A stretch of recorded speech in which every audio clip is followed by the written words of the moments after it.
Безгә рәхим итегез, узыгыз.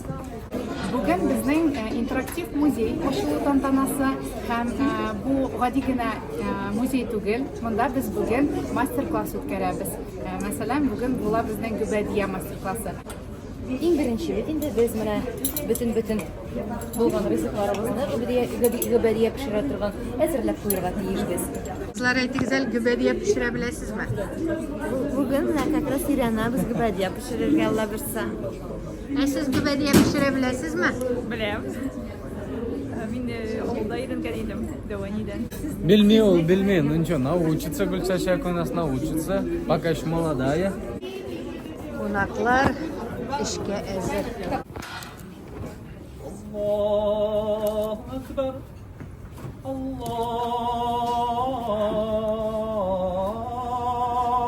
акбар.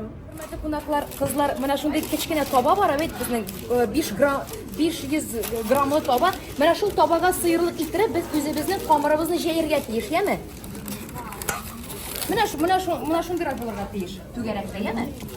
Менә табаны каплап торыр өчен.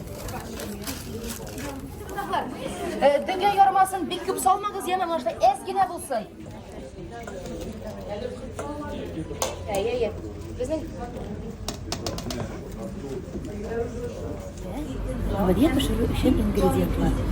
Инде камырына килгәндә, без башта салабыз сөт, әз генә йылымса сөт, өстенә күкәй салабыз. Аннан соң акмак салабыз, туз салабыз, шикәр салабыз, һәм дә инде салабыз әз генә он, һәм дә инде шүбрә, дрожжи.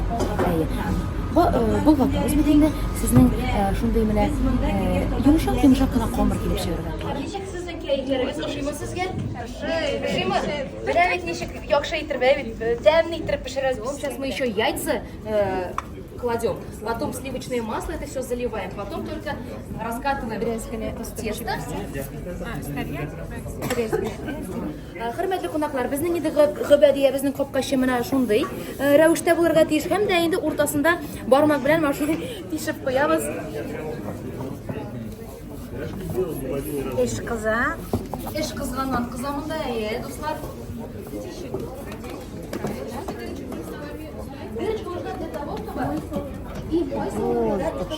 Бір половник жите, пол половника даже, чтобы чуть-чуть залилось. Ага, вот так, отлично.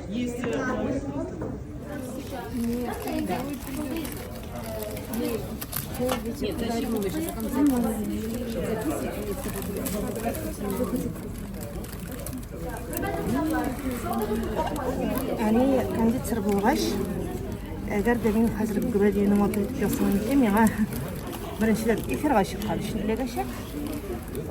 Кайткач вообще эләгәчә. Кәефләрегез шәпме?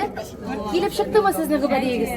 Бик матур да матур, карап торам, ай, субханалла. Гөбәдия авыр түгел, бигрәк тә аның корты инеке булса, үзен ясаган булса, иң тәмле Гөбәдия килеп чыга. Шуңа күрә аның үзенең бер үзенчәлекләре бар. Гөбәдия пешергән кешеләр белә инде майлы җитәрлек дәрәҗәдә булса, артык булмаса, шикәре җитәрлек дәрәҗәдә булса, Гөбәдия чыннан татар халык ашларының өстәл күрке. Менә безнең бүген әзерләгән Гөбәдиябез шушындай килеп чыкты. Тиздән инде без аны пешерергә куячакбыз. Аның тәме дә үзе күренгәндәге кебек тәмле булырга тиеш. 160 градуста, 180-160 градуста 30-40 минут пешеп җитә дә инде. Пешеп җиткәч, без аларны әлбәттә сезгә һәрберегезгә таратачакбыз. Хөрмәтле кунаклар, безнең инде Гөбәдияләребез пешеп тә чыкты, әзер, шундый тәмле, шундый матур. Без инде һәрбер кунагыбызга менә шундый матур милли савытыбызда өләшәчәкбез. Һәм дә инде алар инде ачып карагач, ай, хуш исләр. Шәйләрегез тәмле булсын.